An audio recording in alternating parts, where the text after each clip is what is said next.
Ambulant, kjer lahko pridejo bolniki do brezplačne zdravstvene oskrbe, je pri nas premalo. Ena taka je tudi v Mariboru. Najboljše je bilo, če sploh nobene ambulante ne bi bilo, ker bi potem lahko rekel, da res dejansko pravna država deluje na vseh segmentih, ne da ljudje izpadajo iz sistema javne službe oziroma se ne morejo vklopiti v njega v kontekstu zdravstvene službe. Pri nas je druga ambulanta za ljubljansko, v mesecu oktobru bomo praznovali 8. obletnico. Nekako si delimo v bistvu na pol z Ljubljano, ker prihajajo širše, ne prihajajo samo z Maribora, prihajajo širše, geografsko prihajajo uporabniki oziroma pacienti. Lansko leto recimo smo nekako imeli 400 unikatnih oziroma neponovljivih uporabnikov oziroma pacientov. Smo imeli že tudi več prejšnja leta, s tem, da smo pač nekako na ministrstvu dobili navodilo, nekako bolj jasno formulirano iz naslova ministra oziroma državnega sekretarja takrat, da naj poskušamo vklapljati nazaj v sistem, to se pravi v javno službo, kar smo mi tudi aktivno počeli znotraj strokovnih socialnih služb.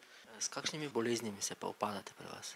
Glede, naša ambulanta po besedah naših zdravnikov pač pokriva tiste marginalne bolezni, kot bi rekli, se pravi, glede na to, da govorimo o brezdomcih, tujcih, azilantih, izbrisanih, to se pravi Romih, govorimo pač o tistih boleznih, se pravi, vezani tu so na alkohol, se pravi posledično jetra, za cigareti, to se pravi, v bistvu take bolezni, ki so pač nekako tega tipa, čeprav dejansko, ko pa je gripa, je tudi gripa pri nas, oziroma ko so neke take stvari, to se vse nekako prenaša na ta način.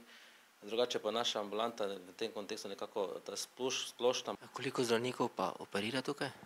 Mi imamo trenutno 27 zdravnikov, zelo različnih specialnosti, od splošnih do specialistov, tako da moram reči, da smo kar dobro kadrovsko pokriti, čeprav tudi to zdaj izkoristimo to priložnost, da če se kateri zdravnik odloči, je vedno dobrodošel pri nas, ker včasih pa tudi imajo naše sestre problem pri triaži, ko nekdo pač izpade. Naši zdravniki so prostovoljci.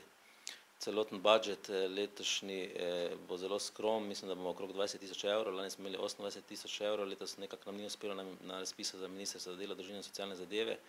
V tej smeri upam, da nam bo mogoče nekaj uspelo na ravni ministrstva za zdravje, nam obljubljajo že 2 leti, ampak trenutno je okrog 20 tisoč, to se pravi, da je v bistvu zelo minoren znesek, če vemo, kaj v bistvu se dela tukaj in kako visoko, kajti mislim, da je to prostovoljno delo, ki ga opravljajo naši zdravniki, vrh Smetana, vrh Ledene gore, više se ne da iti. Ambulanta deluje 24 ur na dan? Ne, naša ambulanta deluje v bistvu za prisotnost zdravnika 3-krat na teden, drugače tudi 2-krat, potem so sestre same, drugače pa je to že zdaj ustaljena praksa, ponedeljek, sreda, četrtek, vsa leta, tudi čez dopuste, tudi čez sedaj, ko je čas letnih dopustov, imamo urejeno dežurstvo, tako da za tiste najnujnejše primerke so pač vedno zdravniki na voljo in to je to. Lahko pričakujemo tudi kakšne novosti za vaše strani?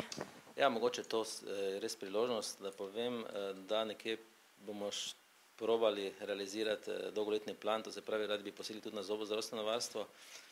V tem kontekstu smo pridobili iz strani zdravstvenega zavoda Maribor in s pomočjo mestne občine, ki je bila neki vezni člen tukaj, tudi stol že, prostore imamo sami, tako da nekje računamo, da bi nekje na 8. obletnico, kar pomeni 23. oktober 2012, tudi probali prerezati to vrvico, če lahko temu rečem, tudi za naš zobozdravstveni sektor.